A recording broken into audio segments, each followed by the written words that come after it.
যারা বিপর্যয় সৃষ্টি করে, যারা পৃথিবীর মধ্যে বিশৃঙ্খলা সৃষ্টি করে, গুজব সৃষ্টি করে দিয়ে দেয়, আতঙ্ক সৃষ্টি করে দেয়, এই রকমের ঘটনা বর্তমান জামানায় ঘটছে কি ঘটে নাই? ঘটে ঘটে ঘটে। আমার বন্ধুগণ, কোরআনুল কারীমের মধ্যে আল্লাহ রাব্বুল আলামিন বলেন, ওয়ালা তাবগিল ফাসাদা ফিল আরদি ইন্নাল্লাহা লা ইউহিব্বুল মুফসিদিন। বলেন আল্লাহু আকবার। আর তোমরা পৃথিবীর মধ্যে বিপর্যয় সৃষ্টি করিও না, উৎসাহ দিও না। বিপর্যয় সৃষ্টি করিও না এবং উৎসাহ দিও না। যদি দাও তাহলে নিশ্চয় আল্লাহ বিপর্যয়কারীদেরকে ভালোবাসে না। যারা গুজব ছড়িয়ে দেয়, আরে ওই তো শুনলাম নীলফামারী ওই ডালপট্টি একটা মন্দির আছে, এটা যেন কে ভাঙ্গিয়ে দিল, মানে গুজব, অথচ কিছুই হয় নাই। আবার হয় যে আরেকজন কথা, আরে হয় তো কথাটা আমি শুনে আসলাম, এটাই হয়, এটা একটা গুজব। আল্লাহ রাব্বুল আলামিন কি বলছেন? ওয়ালা তাবগিল ফাসাদা ফিল আরদ ইন্নাহু লা ইউহিব্বুল মুফসিদিন। এই ফাসাদ সৃষ্টিকারীকে এবং উৎসাহ যারা দেয়, মানে গুজব ছড়িয়ে দেয়, আর হয় না হইলে মানুষ কয় আর হয় তো, এই যে এখনই শুনেছিলাম ওমকে কইল।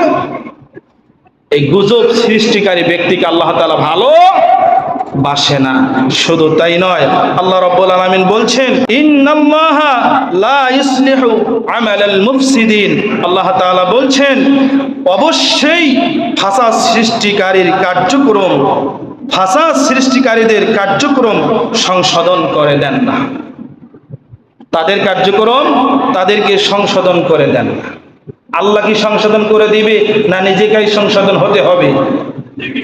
নিজেকেই হতে হবে। তাহলে আল্লাহ তাআলা এখানে রহমত বরকত দিবে, সংশোধন হওয়ার জন্য সুযোগ করে দিবে। শুধু তাই নয়, আল্লাহ রাব্বুল আলামিন বলছেন, যারা ফাসাদ থেকে দূরে থাকবে তারাই জান্নাতে যাবে।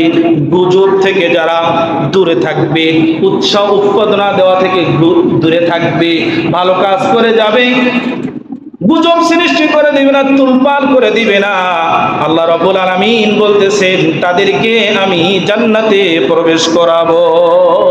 সুবহানাল্লাহ, বলেন না সুবহানাল্লাহ। যারা এই পৃথিবীতে বিপর্যয় সৃষ্টি করবে না, যারা এই পৃথিবীতে বিপর্যয় সৃষ্টি করবে না, গুজব ছড়িয়ে দিবে না, আতঙ্ক সৃষ্টি করে দিবে না, তাদেরকে আমি আল্লাহ তাআলা তাদের জন্য রেখে দিয়েছি একটা সুন্দর জান্নাত। বলেন সুবহানাল্লাহ। শুধু তাই নয়, এভাবে অনেকগুলো ফাসাদ সৃষ্টিকারী, বিপর্যয় সৃষ্টিকারীর জন্য শাস্তিমূলক কথা এসেছে এবং শেষ পর্যায়ে এসেছে। তোমরা যারা এখনো সময় আছে, সুযোগ আছে, তোমরা ভালো হয়ে যাও। ভালো হলে পরে আল্লাহ তাআলা কাছে তওবা করে নাও, আর তওবা করলে পরে আল্লাহ রাব্বুল আলামিন তোমাকে ক্ষমা করে দিবে এবং দুনিয়াতে তুমি ভালোভাবে চললে পরে আল্লাহ তাআলা পরকালীন জীবনে মুক্তির ব্যবস্থা করে দেবে। বলেন সুবহানাল্লাহ। আল্লাহ রাব্বুল আলামিন আমাদেরকে কোরআন এবং হাদিস মোতাবেক জীবন যাপন করার তৌফিক দান করেন। বলেন আমিন।